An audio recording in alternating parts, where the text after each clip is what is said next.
The compassion of women 115 years ago is still making an impact today. Their foresight for animal welfare made it possible for this puppy to have shelter, food, and friends to take her on walks. We were formed from a group of women that were ahead of their time, and we continue to be ahead of our time. Jean Milne Gower founded the Dumb Friends League in 1910 after a visit to London. She came back here and decided we need something to serve animals in Colorado. Abroad, Gower found inspiration from a similar organization called Our Dumb Friends League. It surprises me that women pre-World War I were able to express their independence and values in that way when we think about all the stories we hear about how that wasn't the norm.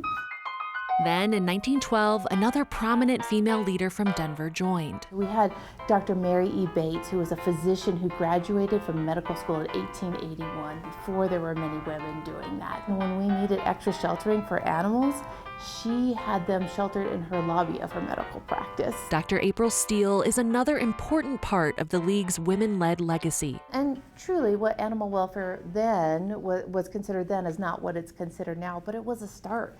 And this is what grew out of it. Before coming here a decade ago, she had her own practice in Denver for 20 years. One of the things that I love when I look at our old pictures is how dressed up everybody is. We have most beautiful women walking around in their dresses and their high heels with dogs in a shelter that isn't as nice as the shelter that we have now. Today, Dr. Steele is continuing the work of the women who came before her while making her own mark as the League's first female CEO and president. We don't believe that pet ownership and healthy pet ownership should be a privilege. We believe that the value of that relationship should be offered to everybody. Despite her expertise, she's had to prove her worth as a leader. A very well-respected and influential donor spoke to a group of donors, 500 of them, telling them, "I didn't think a woman could lead, but she's doing a pretty good job."